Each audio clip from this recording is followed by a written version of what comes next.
In this video, I'll be discussing the various interpretations of the third eye and its connection to our so-called reality and dream worlds. Let's start with the pineal gland. The pineal gland is a small organ shaped like a pine cone, hence its name, which I'll get into later. It was also the last endocrine gland to have its function discovered. Its location, found deep within the brain, implies its significance. This led to it being considered a mystery gland, with all kinds of superstition, myth, and even metaphysical theories surrounding its supposed function. It's often associated with the sixth chakra or third eye called ajna in yoga. It is believed to be the dormant organ which can be awakened to unlock our hidden telepathic abilities and our inner vision. In the physical body, did you know that the eye views objects upside down? Then it sends those images it observes to the brain, which interprets them and makes it appear to us as right side up. According to René Descartes, who considered the pineal gland the seat of the soul, said it was our link to the one non-material part of the universe, the mind. This is one reason why I never try and refer directly to the terms right, wrong, good, or bad, because I find them to be such vague extremes that don't actually exist except on paper in people's minds.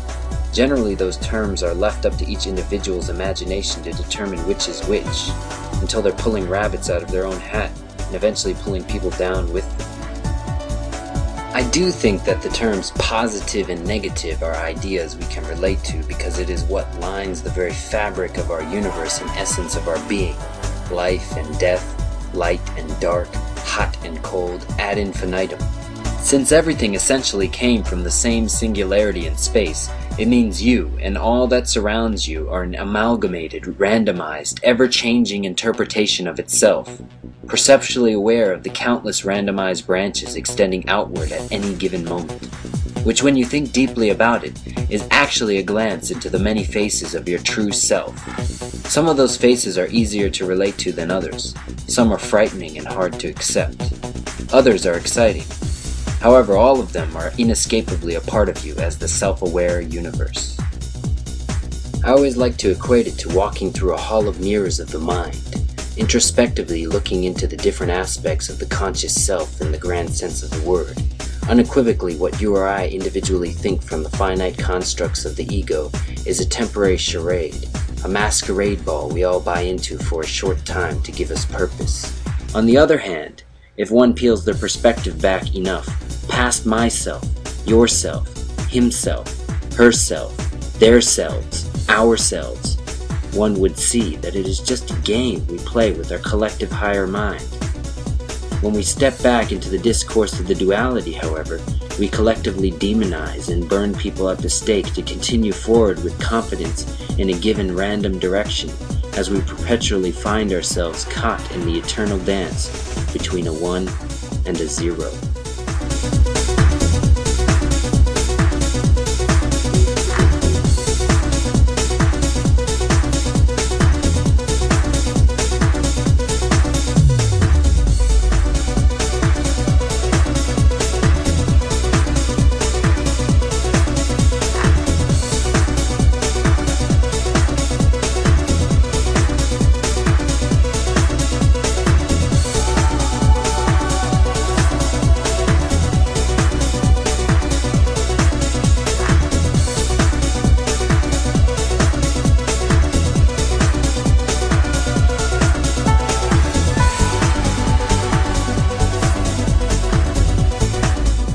The interior of the pineal gland, all along the inside, has rods and cones just like the retina on your eye. Do you think that maybe when they called it a third eye, that they knew what they were talking about? Do you think that an eye must have a cornea and a lens and all this vitreous fluid in it like we have? The fluid is there, but you just got the retina. So there's something that appears to be happening inside. It's like there's a little television in here, and you can actually get audio out of it, and you can get video out of it, and that video feed is being picked up by the rods and cones, and that's your imagination. That's the mind's eye. You actually have a retina. Have you noticed that when you visualize something strongly enough that you really do see it? You can close your eyes, but you're still seeing things. This is where it's coming from. If you visualize something strong enough from your third eye, it becomes a reality. This is Mei, the kanji, for your third eye. Let's look at its construction. You see the wall-shaped crown, the sun, and the lid which opens up at the bottom. To help you understand it more visually, if you open up the lid to your crowned sun, I'll say it again, if you open up the lid to your crowned sun, that is your third eye. This leads me to the next connection in that kanji character. If you look at the open lid, it's actually a number 6. Look at the left-hand side. There are 6 emotions, 6 senses, 6 directions, 6 classes of characters, and the universe also has a number 6 in it. And if you close the lid at the bottom of the left-hand side, you'll see it's closed. That's deceased, or the late, or dying. As you can see, there's a lot more to kanji than meets the eye, pardon the pun. Allow me to continue. If you put a regular eye next to your third eye on the left-hand side here, and then you think about it with imagination on the right-hand side here, you are in meditation. Nearly every ancient culture knew of the hidden powers of the pineal gland and what it does to connect us to this reality. If you still have a hard time grasping this, just look at the shape of the pineal gland versus the shape of a pine cone, the lotus flower, our universe, and how it folds in on itself.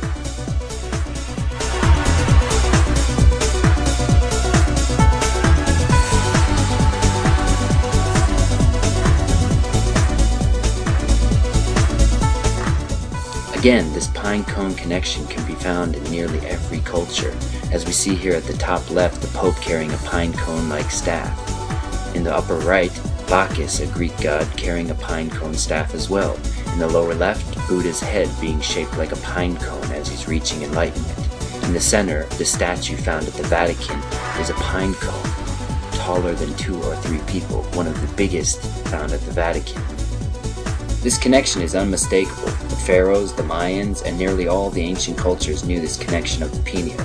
Look at the lower right. You see the staff of Osiris carrying the pineal as well. The physical body of the pharaoh was rendered timeless, perhaps turned into an open gate, or perhaps a type of anchor. It was heavily supplied with all manner of spells, amulets, talismans, and other forms of magical protection. The strange practice of mummification still holds many mysteries. Why were some organs carefully preserved while the brain was scooped out and discarded? An unexpected insight into this question can be found in the work of Dr. Rick Strassman. His pioneering work has raised some very important questions about the pineal gland and its interaction with a strange, hallucinogenic chemical known as DMT. Interestingly enough, Rick Strassman found this connection to Buddhism through DMT, and that being one of 49 days. You see, in Buddhism, 49 days after death is called bardo, and the soul hangs around for 49 days waiting for a new body. And in Rick Strassman's study, the 49-day connection was found with the fetus, and 49 days after conception, the presence of the pineal gland and DMT is found. This just further proves that the mystics, monks, and gurus knew what they were talking about when they thought about the third eye as the seat of the soul. Which really makes you think, those people we consider mental patients are crazy. Are they actually crazy, or are they seeing into higher realms of reality that we are not able to see under normal states of consciousness by unlocking this chemical DMT?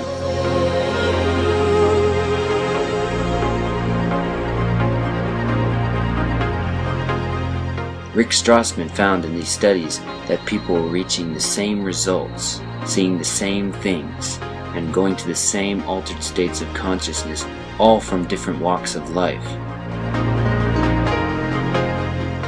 Don't you think, if you haven't already, it's time to start trying to unlock your third eye so we can finally start to turn this ship around?